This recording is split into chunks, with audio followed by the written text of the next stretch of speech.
That night seemed like it was beyond fun. I mean, we had fun. Everyone was just drinking. And we were so excited. Googled mapped popular clubs in Orlando, and Pulse was the first one to come up. It was so much fun there. I mean, the experience of Pulse was just one you couldn't compare to any other club here in Orlando.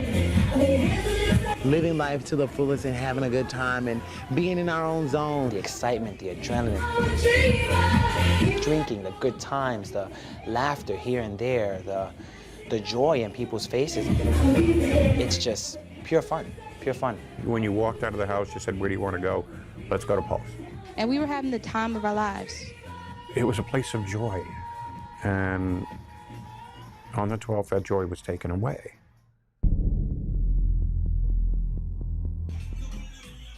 On Sunday morning, early morning, we were just having a great time.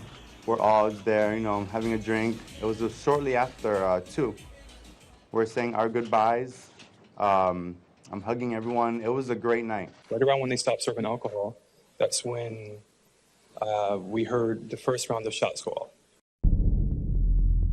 At first, we didn't know that there were gunshots. I didn't know. I was so confused. I was like, wow. Out of nowhere, we just hear a big shotgun. We stop what we're doing, and then it just keeps going. The gunshots were getting louder. The smell was getting stronger. The gunpowder. It smelled like firecrackers on the 4th of July. More people are falling. People are running. Glasses are getting dropped. And then, people are passing me. Like, I'm getting covered in blood from other people. After the second shot, there was a pause, and then it just started shooting.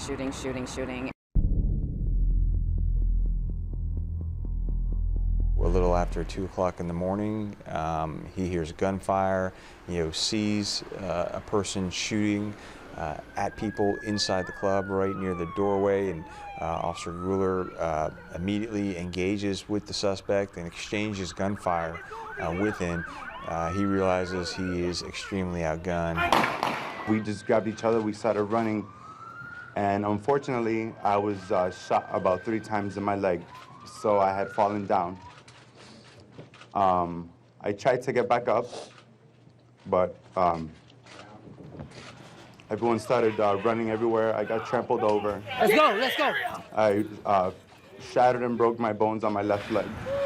Yo, who was shooting like that in there? I don't know. Shots go off. How many? The initial one was about 3 or 4. That was a shock. 3 or 4 shots go off, and you could just tell it was a high caliber. Everyone froze. I'm here in the back, and then I saw people start pouring into the back staff hallway, and they just started to impact everyone. Look. Everybody's running. I was notified by one of our deputy chiefs, and have you been notified of this? And I said, no. And so I immediately got dressed and headed down there to the scene. 911, what is the location of your emergency? Shooting at pools. There's a shooting at pools. Where? Where are you? It's in the Orange Avenue Pools nightclub. Pools nightclub? Yeah. They're shooting. They're like this. Oh my God. Okay, stay on the phone with me. Don't hang up. Emergency 911, this is Dr. Lawrence. Area recorded. Oh my God, in there, I kept shooting in there. Who got shot in there? There's a guy that got shot. When they first relayed the information to me, even I was surprised and in shock. Oh my God, they're all shooting back and forth. What's going on at Pulse nightclub? I don't know, we're hearing gunshots like crazy. Man. Okay, hold on the line for Orlando Police Department. Try to get yourself somewhere safe. Don't hang up the phone. Look, he's shot. Look. Shot. Oh my God, Jesus. They said, no, we had an officer there. It's a shooting. There are multiple people who have been shot. Heads up, we got a shooting. Multiple patients, up to 20 at the Pulse. Do you have a mass casualty incident in downtown? Oh my God. Shotgun. He knows the layout of the club, and he saw the shooter go to the north, further towards the patio. So Officer Gruller made his way around to the east side of the club and again exchanged gunfire with the suspect. And in the meantime, he's calling for backup. Multiple officers are responding. There's a whole bunch of ambulance cops coming right now. Over 300 officers from multiple agencies all through Central Florida responded. So as officers are getting there, assessing the scene, hearing the gunshots, they quickly realize, well, they have an active shooter situation. We need to form up several teams and go in. I need everyone to come here and sit down on this car. Where's my son? I know, sit down. Hey, sit down, sir. Any Orange County unit that may have engaged in gunfire advised. We are working an active shooter pickup pulse. Hear the screaming, and I look behind me and I see the bodies falling, and the VIP lounge, they were falling, and there's blood everywhere. The guy next to me shot, and he falls, and I'm like, yep, I drop with him. Hey, I get Seminole County Fire on the line. They want to send units to help. If you could picture a nightclub at 2 o'clock in the morning, it's completely dark in there. There's strobe lights going, there's mirrors, it's very confusing, there's music going. I'm just screaming, open the door, and no one's moving because they're scared. And there was only one choice. Either we all stay there and we all die, or I could either take the chance to get shot, save everyone else. And I jumped over, opened that latch, and we got everyone as we can out of there. Out of the office. They're coming out. And you can see people running out of every exit, jumping over things, falling over each other. People are screaming. Are you inside the club still? Yeah. Are you injured? No. Can you see the shooter? Or do you know? I'm in the sitting room with a whole bunch of people, and there was a lot of gunshots outside the sitting room. You're in the sitting room? Yeah. Okay. Stay in the safe. They're shooting. Stay at a safe location, or get to a safe location if you can. We have people on the way to the club. Okay? Can you stand up home? Headquarters, has that female in the bathroom said anything about the number of people that are in there? It's coming through a text message that she's texting someone and they called us. They're afraid to text because they're saying the shooter is in there. They're saying that there is somebody injured in there, but we're not getting much 1014 out of that. There's the triage on Orange and Cayley at the 7-Eleven. Yes. There's a way to get to several victims by going West Cayley from Delaney. It's like something grabbed me, and I kind of fell onto my knees on the sidewalk, and my boyfriend's like, you gotta keep running, you can't stop. And I just said, they're still there. We left them there, we have to go back, and I wanted to go back so badly. Do we have any more that are coming out, victims? We are still handling with victims inside. I'll never forget that feeling of kneeling on the sidewalk thinking, the whole night flashing before me, the last thing they said, the last way they looked at each other, and so that will stick with me forever. Everybody's just trying to get out. People were jumping the fence. People were jumping on tables to jump over the fence. All I saw was, unfortunately, when I looked in where my DJ booth is, I could see inside the club is just people laying on the floor. Back up, back up, back up, back up, back up. He goes up to the front, and I think that's when he's battling against the cops. I just hear shotguns going all over the place. Your shield will not stop AK fire. It is not rifle certified. No shields we have are. Let's go! Let's go! I'm looking up, and some cops, which I wish I can remember his face or his name, because to this day, I'm grateful for him. He looks at me, he makes sure that I'm alive, and he grabs my hand and he's like, this is the only way that I can take you out. I'm like, please carry me because I'm in pain right now. Couldn't walk or anything. So he starts to drag me out across the street to the Wendy's, and I'm grateful for him, but the floor is just covered in glass. So he's dragging me out while I'm just getting cut. There's some others coming out. Got them. I got this one. Please help my friends. They're up there. They're very injured. They're coming. Okay. Is there no suspects up there? Put your hands behind your back. Put your hands behind your back. Hey, who has that pickup truck? We may be able to use it behind the eyes once they start bringing more people off, please. We quickly got about 5 patients, and that was a lot for us, and we thought maybe that was going to be it, and then they started lining up in the hallway. They weren't being brought in by ambulances. There was no paramedics coming in and giving us support and dropping them off. It's chaos right now. They were being dropped off in truckloads and in ambulance loads. They're bringing them out this back door. Yeah, we got it. Keep them coming this way. I think it's pure instinct. Hey, the hospital's right down the road. Bring them back farther.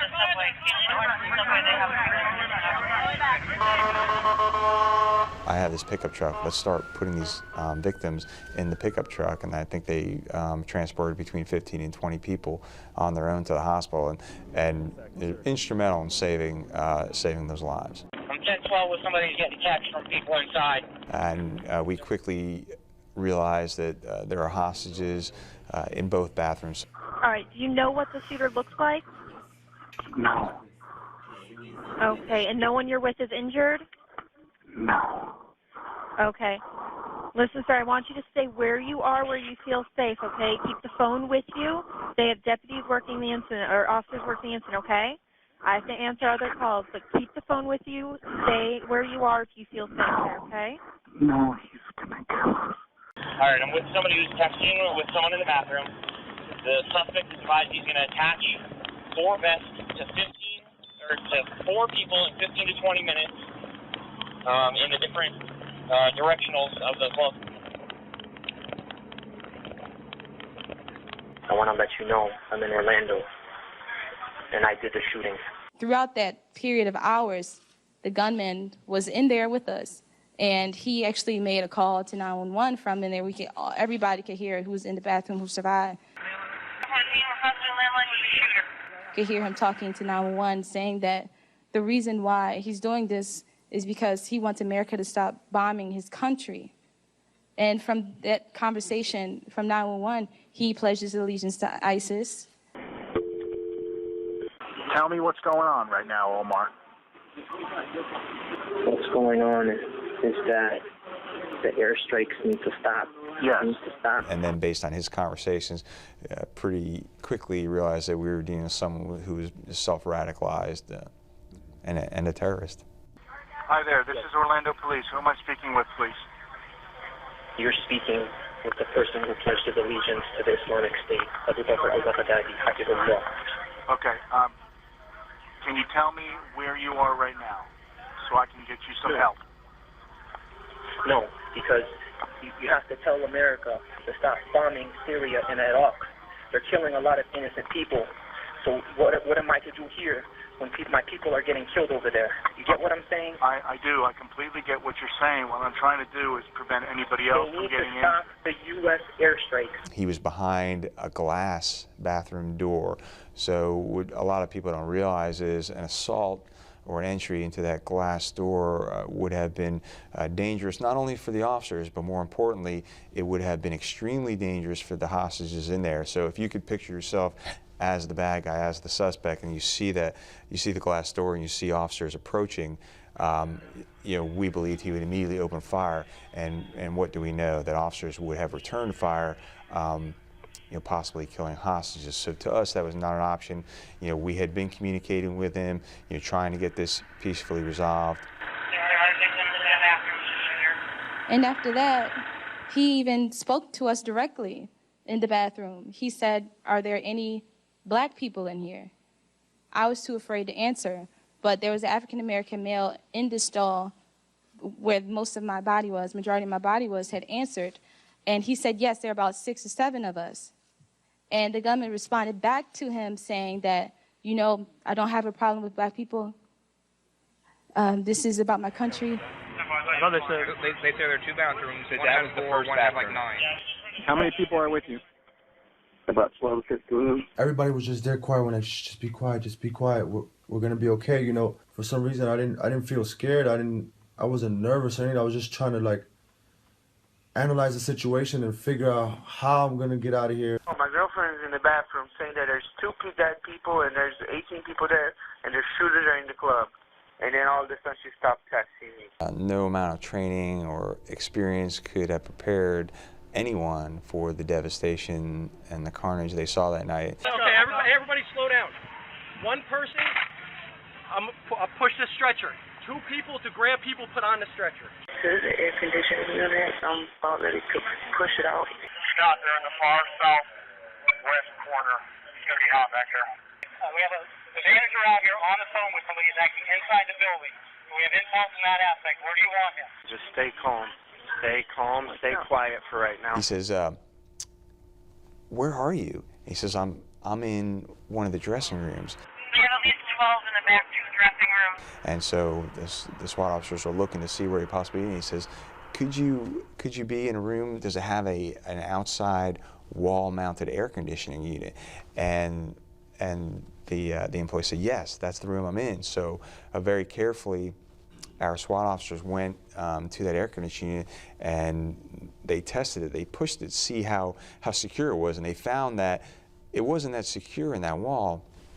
So, and remember, this is only feet away from one of the bathrooms where the suspect was holding hostages. So they devised this plan, and they tell the patrons inside this bathroom, there were 8 of them in there, they said, look, this is what we're going to do. We are going to push that wall-mounted air conditioning unit in very carefully and very slowly, but here's what we need to happen. Number one, we need you to catch that on the inside and not make a noise, not make one sound. And so they did. And so they pushed that in, and they gently let it dangle by the cord, and they say, okay, we're gonna start. You're still talking to that person on the phone. We're gonna start taking you out one by one. Oh, and one more thing, you were gonna be the last one out. And you can imagine him with his surprise, and he goes, I need to know everyone else is out there, so I won't know until you tell me on the phone. So one by one, 8 patrons crawled out of that dressing room and were saved. And this is all going on while the suspect is holding hostages in the other bathroom and talking to our negotiators. Everybody was running everywhere. Here. But I don't know where my son is. No one can tell me where my son is. You're going to hear a lot of noises. I don't want you to panic. Just kind of get everybody ready in the next few minutes, okay? Because of the positive indication of the presence of explosives in his vehicle. He wants to move all the way back. We felt that the best option then was to do an explosive breach on the outside and save as many people as we can. Myself, Tierra Parker, and Akira, who didn't make it, was inside of, and I could see his feet like scooting back as he heard the police outside. And the last thing that I heard before the police said, move away from the walls, because obviously they were about to bust through again. He said, hey, you, to someone on the floor inside the bathroom, and shot them, shot another person. Those explosions you're hearing, that's them working to get to you, okay? Just try to keep everyone calm. Let them know that's them coming to you. 3, 2, 1, and the bomb went off, and it was just all white. We were covered in white powder. We are immediately across the street from the emergency room here at Orlando Regional Medical Center, right along Orange Avenue. And I want you to see what is going on behind me. This is looking south on Orange Avenue. You can see a very heavy police presence here right now. This is all outside the Pulse nightclub. Whoa, and we just heard a loud boom coming from just south of our location here. We don't know what that boom was, but I think you saw everybody react. At approximately 0500 hours this morning, the decision was made to rescue hostages. And all of a sudden, boom, boom, we heard that loud concussion explosion. And that rocked me. It rocked a lot. Everybody just came to a stop around ORMC. What was that? We wanted to know what that was. And so, honestly, I'm keeping my line of communication with Orlando Police open on Twitter. That's how I was communicating with the spokespersons. And I immediately picked up my phone and tweeted to OPD, what was that? And they responded, a concussion explosion. The last person comes out, I guess the shooter came from behind and started shooting through the hole at the police. And that's when I got shot in the leg.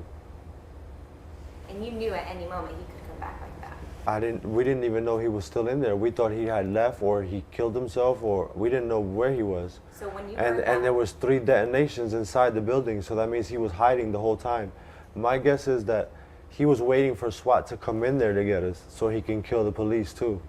But the SWAT never came in. We went out through the hole that the SWAT made. No idea. SWAT guy took one in the helmet. He took 1 round in the helmet. The suspect came out of that hole himself, armed with a handgun and a long gun, engaged in a gun battle with officers. Wasn't that much longer after that. Nadine throws back to me live at the scene, and in the middle of talking, in the background you hear the of the guns going off inside Pulse. The hairs on the back of my neck just stood up talking about that. It was frightening. It was frightening just hearing that. At that point, the officers instructed me to, like, lift my hands, drop whatever I had in my hands, and they instructed me to drag myself toward them. I yelled, I said, there are people shot, people who were killed in the bathroom, we need your help. But they weren't coming near me. They just told me to drag myself toward them. So once I got, I guess, close enough, a couple of the SWAT grabbed me by the arms and dragged me outside. And I'm just getting word right now. Shooter is dead inside the nightclub, according to Orlando Police Twitter. That just came in 20 seconds ago. Pulse shooting, the shooter is dead inside the nightclub. Today we're dealing with something that we never imagined and is unimaginable. Since the last update, we have gotten better access to the building. We have cleared the building. And it is with great sadness that I share we have not 20 but 50 casualties. In addition to the shooter, there are another 53 that are hospitalized. I'm just taking notes, and Mayor Dyer started by saying confirmed 50 people dead, and I dropped my pen. And you guys didn't, the viewers didn't see this at this point because the news conference went on for several minutes, but we were frozen. I mean, tears started welling up in our eyes, and we were frozen when we heard the number jump to 50. Well, we just got here not too long ago, and we know we have some friends that are in the hospital. I don't know exactly what's going on here. That's why we're here to figure that out. I know he's going to be good. He's just that we haven't found it, and I don't lose faith or hope. Erica, lots of loved ones hoping for some sort of clarity, and in many cases hoping that it won't end the way that they fear. And Eric, unfortunately, I can tell you a little while ago, a team of doctors walked over here from ORMC into Hampton Inn, met, I'm assuming, with the families, and then family members came out just devastated, crying, holding one another, praying out loud. It was just such an emotional sight to see. And as families wait for answers, the community is not waiting to get results. No, they came out in force outside this blood bank. Look at that. It wrapped around the center on Michigan Street. The support's so vast. One Blood is now at capacity. They're asking people to come back in the coming days so they can kind of spread out their resources. Good evening. All around the world, people are trying to come to terms with the horrific events that took place in Orlando this morning. On behalf of the whole theatre community and every person in this room, our hearts go out to all of those affected by this atrocity. All we can say is you are not on your own right now. Your tragedy is our tragedy. Theatre is a place where every race, creed, sexuality and gender is equal, is embraced and is loved. Hate will never win. Together, we have to make sure of that. Tonight's show stands as a symbol and a celebration of that principle. This is the Tony Awards. The show is proof that history remembers. We live through times when hate and fear seem stronger. We rise and fall and light from dying embers, remembrances that hope and love last longer. And love is love is love is love is love is love is love.